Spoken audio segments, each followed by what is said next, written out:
Bonjour à toutes et à tous et bienvenue dans ce nouvel épisode. Et aujourd'hui encore, on se retrouve dans la joie, dans le peps, dans la bonne humeur et on va aborder un sujet de qualité. Comme vous pouvez le remarquer, je ne suis pas seule, bien évidemment, je suis avec Patricia. Donc Patricia n'est plus à présenter, elle était là dans un des épisodes de la série et aujourd'hui encore elle revient parce que voilà, il y a un sujet puissant que le Seigneur veut annoncer à travers elle. Donc, bonjour et bienvenue encore, Patricia. Merci beaucoup, Jess. Merci de me réinviter. C'est un Oui, plaisir. oui, vraiment, ça fait vraiment plaisir. Tu es de la famille, hein, vraiment. Tu es de la famille. Et donc, aujourd'hui, on va parler d'une des facettes que tu as vécues, Patricia, une des facettes de Dieu que tu as vécues. Et c'est le Dieu de miséricorde lorsque tu rétrogrades ou lorsque tu tombes dans le péché. Qu'est-ce que toi tu peux nous dire en fait de ce Dieu de miséricorde? Parce que je sais que tu as quand même beaucoup à dire. La miséricorde de Dieu.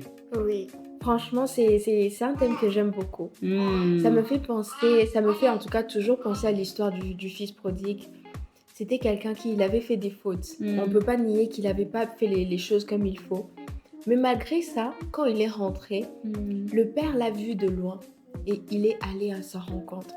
C'est ça que je trouve que c'est vraiment l'attitude de Dieu aussi quand on a un cœur repentant, quand on veut rentrer.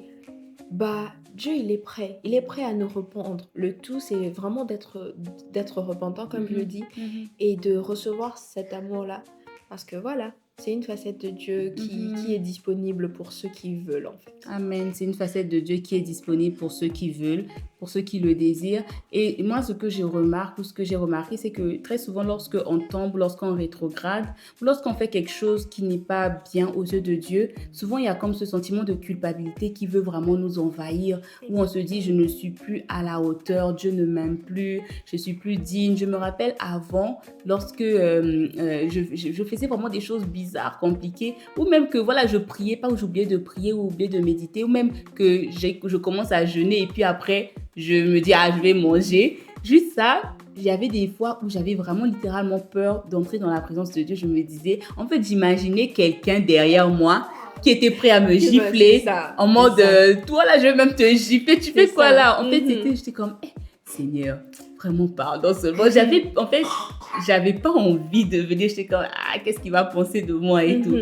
Par exemple, quand tu en parles, je me rends compte que quand on tombe dans le péché, ça a aussi beaucoup à voir avec notre âme. Dans le sens où tu viens juste de parler, tu as peut-être l'image de quand on va te taper. Moi, je me rappelle que quand tu fais une faute et que maman est là, comment maman va te regarder elle? Vous voyez les yeux de maman? Les yeux de maman. Quand tu fais une faute, elle peut te gronder. Et puis, mine de rien, c'est des petites choses comme ça qui peuvent aussi influencer ta manière de voir Dieu. Quand tu fais des fautes, tu te dis, il va réagir comme mon papa, ma maman. Ma maman, she's a great mom, by the way. I love you, mom. On t'aime, maman. Mon papa aussi, en tout cas, il était bien. Yeah. Donc, je suis vraiment... Voilà, c'est vraiment des choses, ça peut impacter. L'âme, ça peut vraiment impacter. Mais oui, ça impacte parce que justement, c'est ça, moi, je voyais quelqu'un qui était fâché avec une gifle prête à me... Et j'avais peur d'entrer dans la présence de Dieu. Et c'est ce qui arrive souvent lorsque tu rétrogrades, tu as peur d'entrer dans la présence de Dieu. Tu dis, je ne suis pas digne, je ne prie pas assez, je ne fais pas assez. Alors que Dieu n'est pas comme nos parents naturels. Nos parents naturels peuvent être bien, mais ils ne sont pas parfaits. Yes. Ils ont leurs failles. Et tu ne peux pas, au fait, limiter Dieu aux expériences que tu as vécues avec tes parents. Et tu ne peux pas te dire, Dieu, il va me traiter pareil parce que Dieu, il va au-delà. La Bible dit que vous, aussi méchants que vous êtes, vous savez donner des bonnes choses à vos enfants. Ça veut dire que les hommes, ils sont méchants. Ils savent donner quand même des bonnes choses. Yes. Mais à combien plus forte raison, Dieu qui est notre Père, qui est bon. La bonté, c'est sa nature. Tu vois, il peut... Voilà, Dieu n'est pas comme nos parents physiques. Tu vois, ils ont leurs failles, mais Dieu, il est au-delà de ça. Oui. Et justement, ça me fait penser, en fait, ça me fait réaliser que c'est vrai que tu tombes ou tu rétrogrades, mais dans tout ça, là, quelle est alors l'attitude qu'il faut avoir lorsque tu rétrogrades ou lorsque tu as l'impression de... Parce que rétrograder, c'est pas... Quelqu'un va dire, je ne suis pas tombée dans les relations, c'est parce que souvent on se dit rétrograder, c'est... impudicité, Des fois, on se dit masturbation, que l'impudicité, c'est comme le summum en C'est mode, ça. voilà, alors C'est vrai que que quand même, c'est un péché c'est qui... Tu très pèches important. contre ton corps, C'est c'est ça. ce que la Bible nous dit. Donc, c'est pas rien, Mhm. mais voilà. Mais il faut pas négliger aussi d'autres choses parce que rétrograder, ça, c'est pas seulement ce côté-là, c'est aussi peut-être dans ta vie de prière, tu n'as plus la soif de Dieu que tu avais avant et tout. Et quelle est l'attitude à avoir et l'attitude qu'il ne faut surtout pas avoir? À ne surtout pas faire, t'éloigner de Dieu. Ça, il faut surtout pas faire. En fait, quand on est tombé dans le péché, quand on n'a pas fait les choses correctement selon Dieu, bah, les faits sont là, d'accord? Donc, le diable a des choses palpables qu'il peut utiliser contre nous pour nous condamner. De la même façon que Dieu nous a, le verset, il nous a sortis des ténèbres, il nous a transportés dans son admirable lumière. On est transportés, c'est vrai, mais c'est pas pour autant que le diable a abandonné. Le diable, il cherche toujours des occasions de te ramener en arrière, de te faire lâcher la main de Dieu. Et quand tu tombes, bah, c'est pour lui une occasion en or. Parce qu'avec les faits qui sont là, il va venir attaquer tes pensées, il va venir attaquer ta perception de toi-même. Parce que c'est très facile quand tu tombes de te dire « Oh, mais je suis sale, je suis pas digne, comme tu disais, etc. » Donc, il va venir attaquer ton identité avec ces faits légaux-là. Et quand tu t'éloignes de Dieu, c'est comme si tu t'éloignes de la source qui est censée te nettoyer.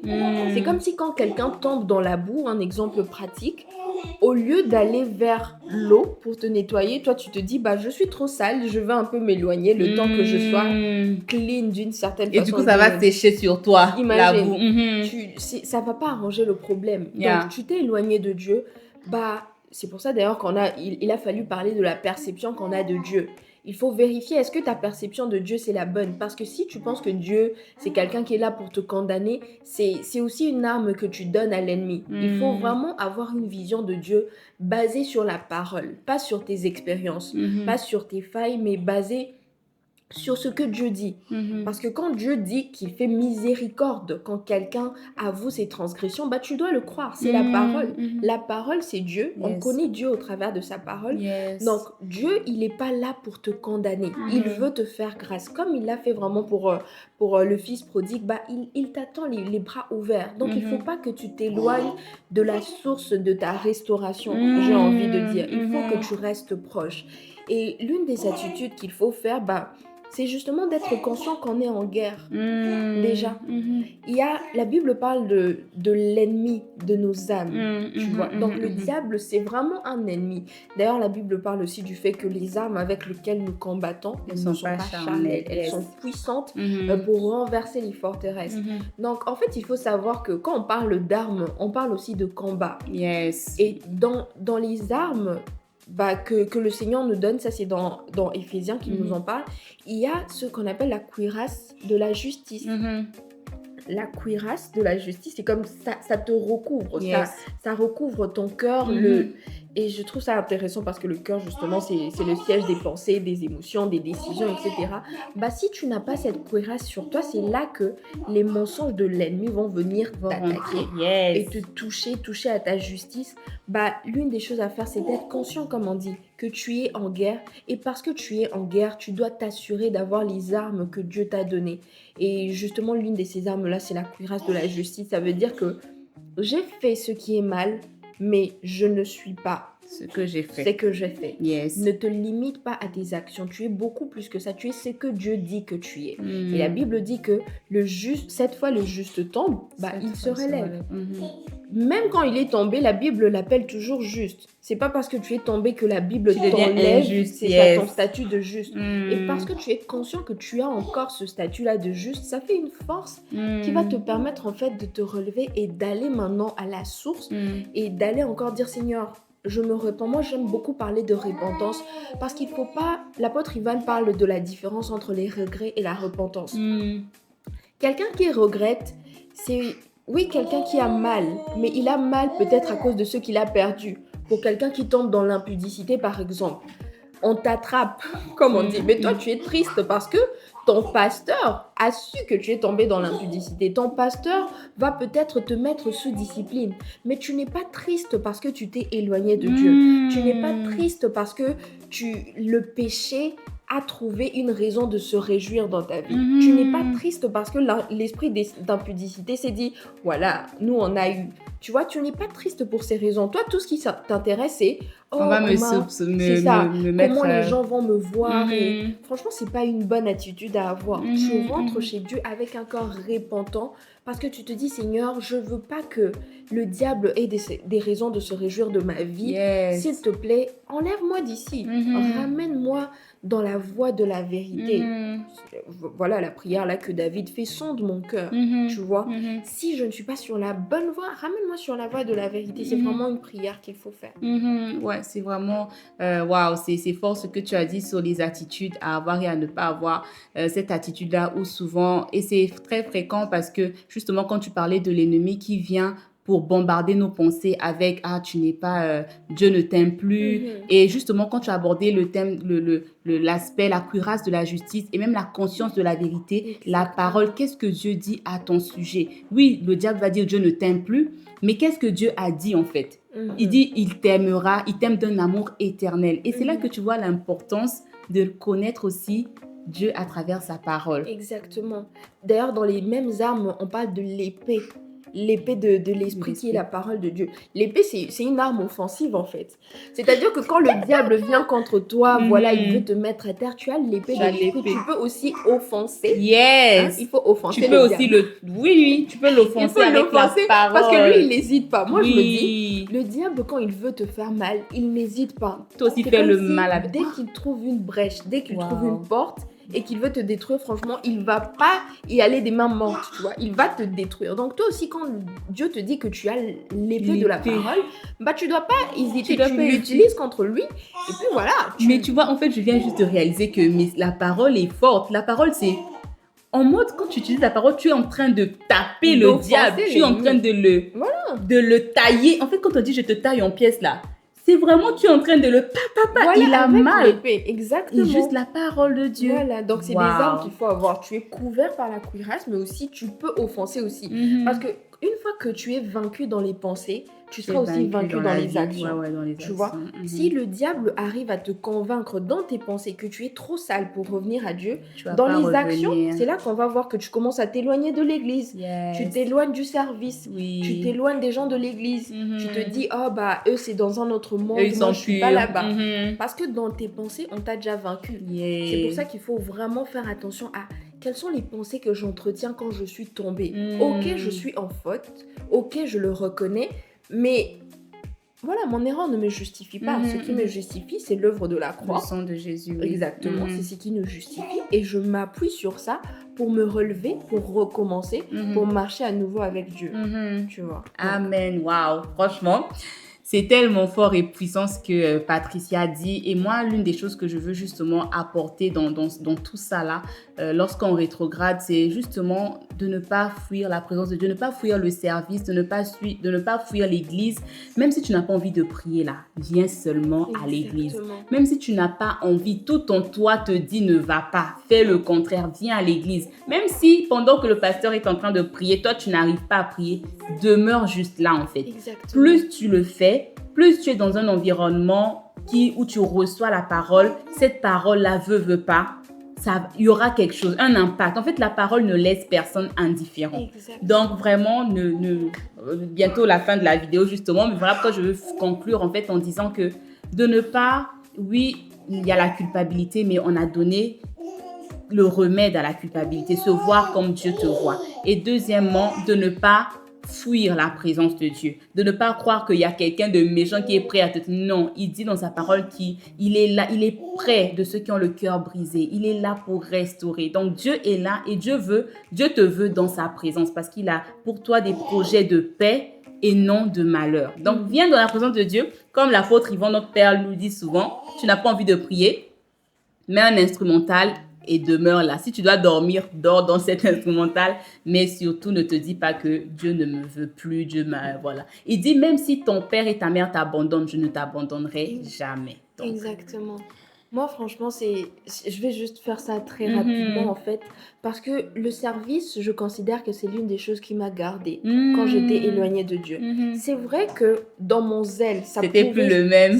c'est vrai, ça pouvait se voir que j'avais perdu le feu. Ça Mhm. pouvait se voir que je n'avais plus forcément le désir de servir, tu vois. Mhm. Mais le fait de continuer, de persévérer dedans, ça faisait justement que je suis dans un environnement, comme tu étais en train de le dire. Mhm. Et le truc avec l'environnement, c'est que dépendamment de l'environnement où tu es, tu seras encouragé à faire certaines choses et Mhm. découragé de faire d'autres. Tu peux Ouais. pas être dans un environnement avec des frères et sœurs chrétiens, avec dans le service, en train de prier, en train d'écouter des temps de prière forts, et puis avoir envie de t'éloigner encore de Dieu. C'est comme si, à Mhm. cause juste de l'environnement, tu te dis, mais je veux vivre ce que vous êtes en train de dire que je peux vivre, tu vois. Mhm. C'est comme si l'environnement te met dans une sorte de soif. Yes. Tu vois, la Mhm. soif que moi aussi, je veux Je avoir ce que veux vous ça. avez, tu Mhm. vois. Mhm. Donc le fait de rester là dans le service, rester là dans une bonne atmosphère, Mhm. rester là dans une atmosphère qui m'encourage à rentrer chez Dieu, pas à Mhm. m'éloigner, Mhm. c'était vraiment quelque chose qui m'a gardée. Mhm. Amen. Donc, elle aussi, le service l'a gardé, on peut le voir. C'est vrai que ce n'est pas le même zèle. Comme moi, je peux reconnaître, hein, bien, parce que je sers dans un département et souvent, c'est perceptible de voir que, oh, telle personne a, le zèle n'est plus pareil. Et souvent, moi, je vois, en fait, je détermine le niveau ou l'intensité ou la relation qu'une personne a avec Dieu à travers son service. Généralement, quand tu vas voir que c'est pas peut-être tout le monde, c'est pas peut-être voilà, ça ne s'exprime pas de la même façon pour tout le monde, mais de ce que j'ai remarqué ou constaté, lorsque toi-même ta relation avec Dieu, lorsque tu t'éloignes de Dieu, c'est sûr et certain que ton service va aussi avoir un coût, tu vois. Exactement. Donc c'est vraiment et même à là, c'est vraiment comme Patty a dit, de demeurer là. Et même si ton responsable ou quelqu'un te suspend du service, pas grave, viens à l'église quand même. Tu vois, Mhm. viens à l'église. Reste en recherche d'amour de Dieu. C'est comme tu veux rester amoureux Mhm. de Dieu. C'est vraiment un truc qui te garde. Parce que tu parles de servir et on était en train d'en discuter tantôt là. Mhm. On se disait, bah, tu peux servir Dieu sans Mhm. l'aimer. Mais tu Mhm. ne peux pas l'aimer sans le servir. Yes. Tant que tu l'aimes, le service va sortir de là. Et Oui. voilà, Mhm. quand tu continues de faire la bonne chose, bah, Dieu rémunère ce qu'il les cherche en Mhm. fait. Mhm. Dieu Mhm. voit ton cœur quand tu es en train de le chercher. Dieu voit ton cœur qui ne veut pas s'éloigner de lui. Mhm. Dieu voit ton cœur qui ne veut pas céder aux tentations de l'ennemi Mhm. qui veulent te pousser à t'éloigner. Bah, Mhm. il va rémunérer ces cœurs-là. Amen, amen. Donc, on va vraiment clôturer cet épisode par la prière. Et encore une fois, je vais demander à Patricia de vraiment, ensemble, quelqu'un qui a rétrogradé, quelqu'un qui ne se sent plus à la hauteur, qui ne se sent plus voilà, digne de revenir à Christ ou de revenir à l'Église, qui a l'impression que tous les yeux seront sur elle, qui a l'impression que plus personne ne l'aime. Cette personne qui est en train d'écouter cette vidéo, de regarder cette vidéo, on va prier avec toi ensemble. Amen. On va prier. Père, nous te rendons grâce. Merci encore pour cette conversation que nous venons d'avoir. Seigneur, ta volonté, lorsque nous nous sommes éloignés, ce n'est pas que nous puissions rester dans cet état-là d'éloignement. Ta volonté est que nous puissions avoir cette attitude de fils prodigue qui, même quand il se trouvait indigne, il voulait rentrer, mais il voulait se mettre au même niveau qu'un serviteur. Mais toi, tu l'as remis encore à son niveau de fils et tu as même fait un festin pour lui. Ce père-là a fait un festin pour ce fils. Et nous croyons que nous aussi, lorsque nous nous éloignons et que nous décidons de rentrer, ton cœur est dans la joie. Alors Père, accorde-nous la grâce de te connaître comme ça, de te connaître comme le Dieu qui peut nous faire miséricorde, qui peut nous faire grâce lorsque nous sommes en train de reconnaître nos transgressions. Seigneur, nous te recommandons nos cœurs, tout ce qui est comme système de pensée qui ne te glorifie pas, qui fait que nous puissions avoir une mauvaise image de toi. Seigneur, nous demandons que cela soit déraciné de nos cœurs dans le nom de Jésus. Accorde-nous la grâce d'avoir une bonne vision de toi, la vision qui est juste selon ta parole. Et Seigneur, là où nous nous sommes éloignés, accorde-nous la grâce encore d'avoir une soif qui nous pousse à revenir, une soif qui nous met mal à l'aise lorsque nous ne sommes pas dans ta présence, une soif qui nous dit même si je me sens indigne, même si je me sens faible, même si je me sens sale, je vais retourner à ma source. Amen. Accorde-nous un cœur assoiffé de te connaître. Seigneur, nous croyons que là où le diable nous a eu, c'est à ce même endroit-là que nous allons témoigner de ta grâce, de ta miséricorde envers nous, parce que tu nous dis dans ta parole qu'ils l'ont vaincu à cause du sang de l'agneau et de la parole de leur témoignage. Alors nous croyons qu'à cause du sang qui a coulé, à cause du sang de Jésus, nous allons vaincre l'ennemi et nous allons le témoigner. Dans le nom de Jésus, nous avons ainsi prié. Amen. Amen, amen. Alors on vous dit bye bye et on vous dit bye et à la prochaine pour une nouvelle vidéo. Bye bye.